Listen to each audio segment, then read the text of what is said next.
തേങ്ങയും കാന്താരിമുളകും കുറച്ച് ഉപ്പും ചേർത്ത് നമുക്ക് മിക്സിയിലൊന്ന് പൊടിച്ചെടുക്കാം. ഏതായാലും മിക്സി എടുത്തതല്ലേ, കുറച്ച് കക്കരിക്ക കട്ട് ചെയ്ത് അവിടെ വെച്ചിട്ടുണ്ടായിരുന്നു, അത് നമുക്ക് ജ്യൂസാക്കി എടുക്കാം.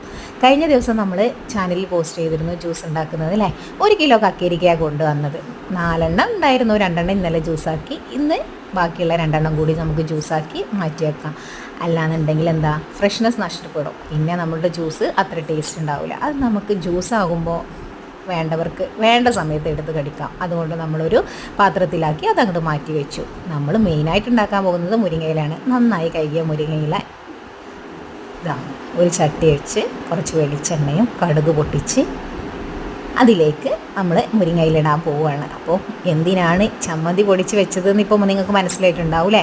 മുരിങ്ങയില ഉണ്ടാക്കാനാണ് നമ്മൾ ചമ്മന്തി പൊടിച്ച് വെച്ചിട്ടുള്ളത്. അപ്പോൾ വെളിച്ചെണ്ണയും കടുക് വറുത്ത് മുരിങ്ങയില ഇട്ട് ചമ്മന്തിയും ചേർത്ത് മിക്സാക്കി ഇതാ